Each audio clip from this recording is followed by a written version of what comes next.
Jacksonville Sheriff T.K. Waters has issued a direct and chilling warning to rapper Yungeen Ace and his crew ATK following the arrest of individuals allegedly tied to the murder of Julio Foolio.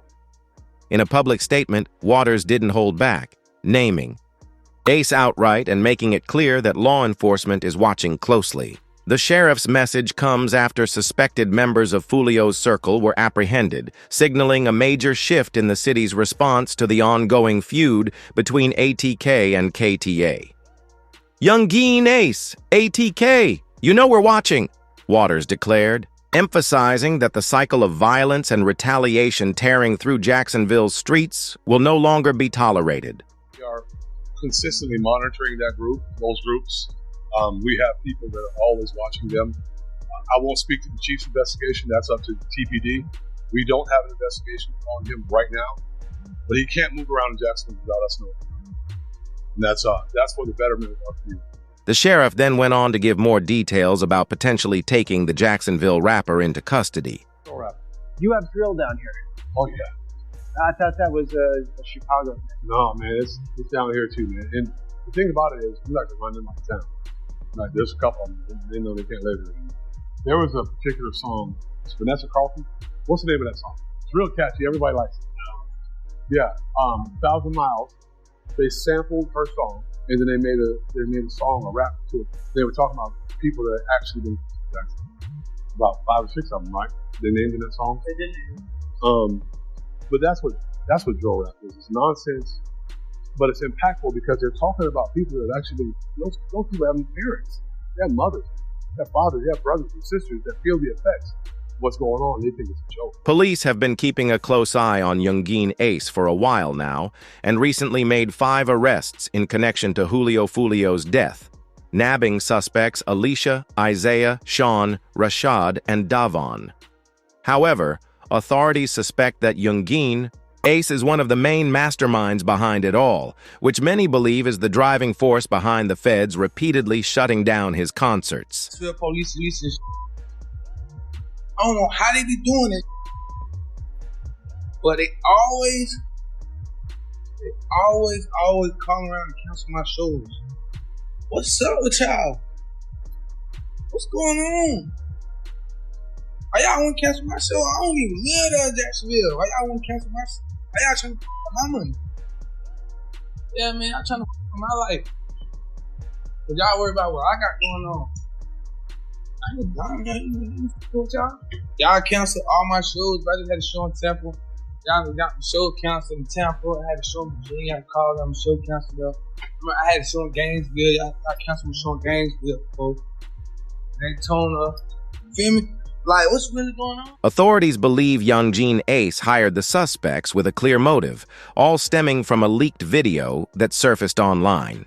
In the footage, a Jacksonville rapper allegedly admits that Julio Foolio was targeted because Ace put a $10,000 bounty on his head.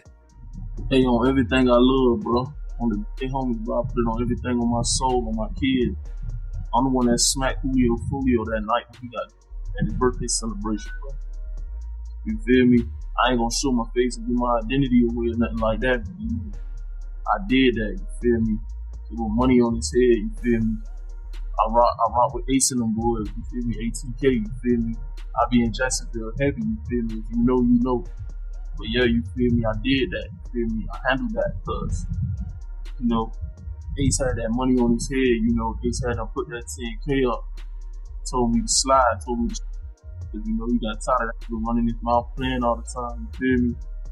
So, what had to be done, you know what I'm saying? So, I just handled it, you feel me? It is what it is, bro. After the leaked video went viral, Foolio's crew struck back, with reports flooding the streets claiming they finally caught Yungeen Ace lacking.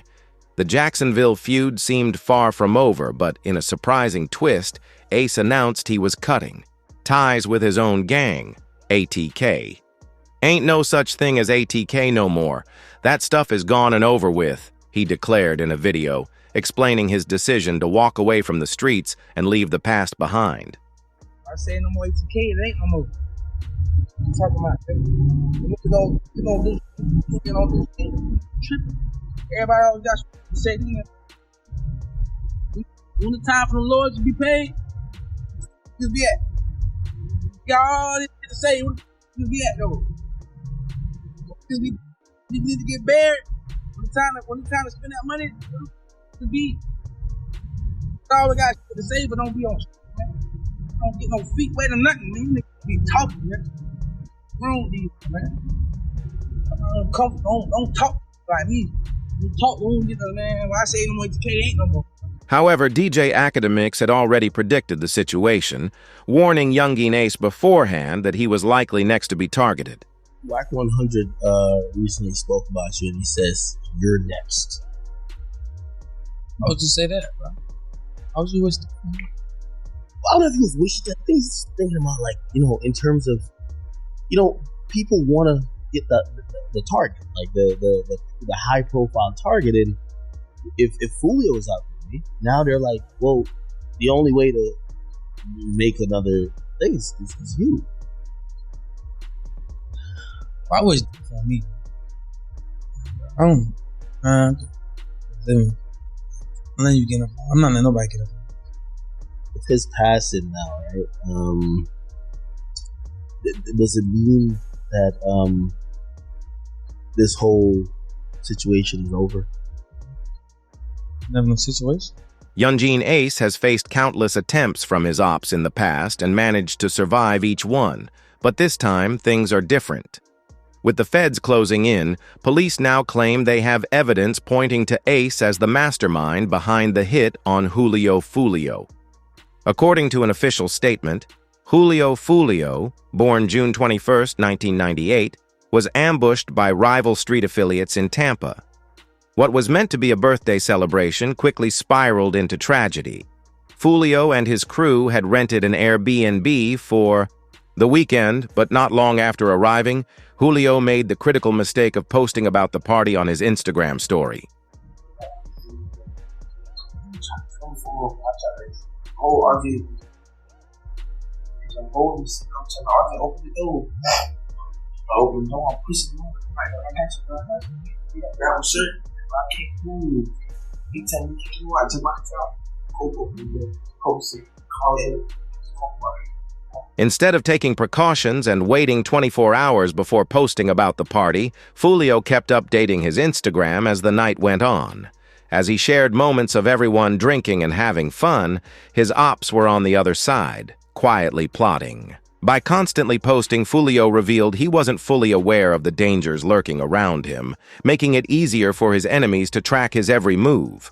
Just a few hours into the party, the cops were called, and they quickly contacted the landlord, who promptly kicked Foolio and his crew out, cutting the night short.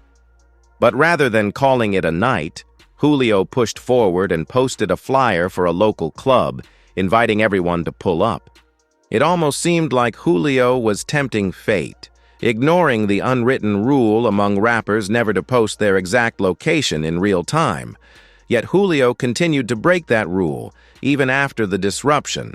Once they arrived at the club, he posted another update, showing them walking toward the upstairs lounge, oblivious to the danger surrounding him. The pool party start today at 5-6 o'clock. You already got the address. Pull up. You got the address. Pull up. You need the address. DM me right now. Pool party start at 5-6 o'clock. DM me for the address. Or DM Julio booking ESPN. I'm put it right here. We just got it. You got to add it. You got to add it, man. Push up. You just got to this bit. Tampa, Florida, man. You already got to add it to the pool party. Push up at 5:30, man. Push up at 5:30, man. We can get that. That's 5:30, 6 o'clock. As Julio continued to update his ops with posts every 30 minutes, they had ample time to strategize, coordinate, and pinpoint his location. What made Julio's death even more significant was that it occurred on the 23rd of the month, an important date for his rivals. After wrapping up at the club, Julio and his crew gathered in the parking lot, where his manager found them a hotel nearby, a Holiday Inn just down the street. As they waited outside the hotel for a few minutes before heading, inside, rival cars filled with street members rolled up, targeting Julio's crew. Everyone was caught off guard after a night of partying, and the situation quickly turned dire. A few of the hitters' main objectives were to track down Julio, and once they located him, the inevitable unfolded.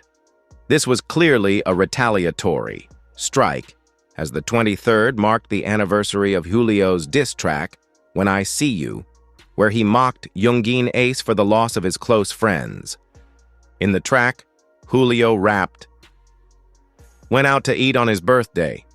4 hit, 3 passed in the worst way. He kept dissing on me, now we are hitting 23.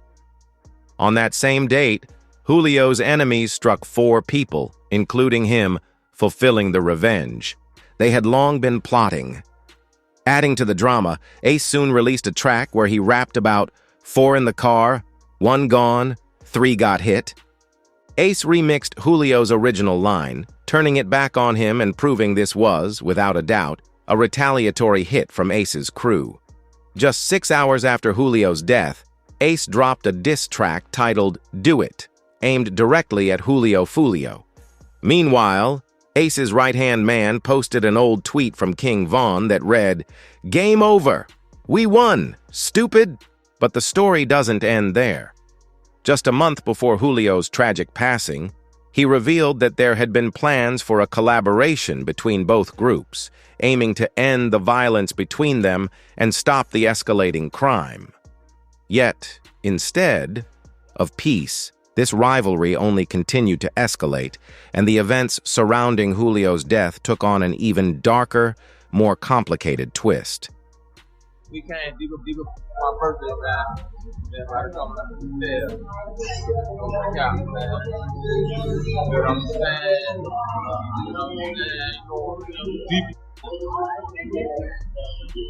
We deep as 20 deep, lit everywhere we go. After being taken into the car and questioned, he was then brought to the police station for further interrogation. Even though I said what I said, but bro, me and Jedi Breeze supposed to be doing a stop the violence song. We probably can get that to the motion. Get that shit out of the way for the kids, for the youth. Yeah, we gotta make this foot better, man. You and Jedi Breeze have a stop the violence record. Yeah, that's it. It's talked about. I dreamt about it. My big cousin wrote about it too. He said he with it. I'm with it. But basically, right now we. The detectives were keen to understand Mitch's connection to Foolio in the streets and how they were linked. They also pressed Foolio about his whereabouts at the time of Mitch's passing. And everybody said, "Man, what you think about this?" Well, all I'm gonna say is, man, it was hard. Did he hurt this here? And goddamn it, should nobody be sad? Way that live and talk gangster? Should nobody be sad what is happening to Julio Foolio? One thing we know about him, he didn't go to heaven. Yeah, not one thing about it, he ain't in heaven. Not whatever, he had all the time in the world to apologize to them people. He was going to the graveyard, rapping at the graveyard. Man, that's making people mama cry. There's some people relieved, wiping their foreheads, you know. Lord, thank you. And then there's some people crying, saying, "Oh, we gonna miss one lady."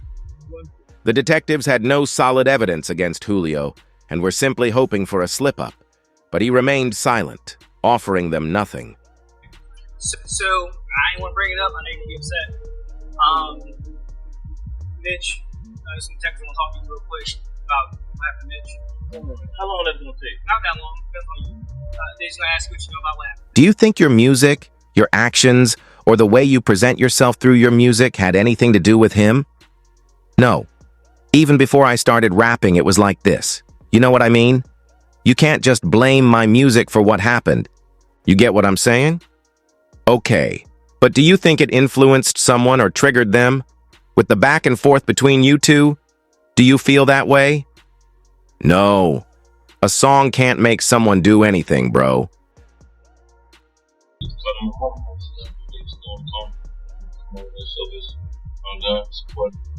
What type of work do you do? What type of artist? You're an artist.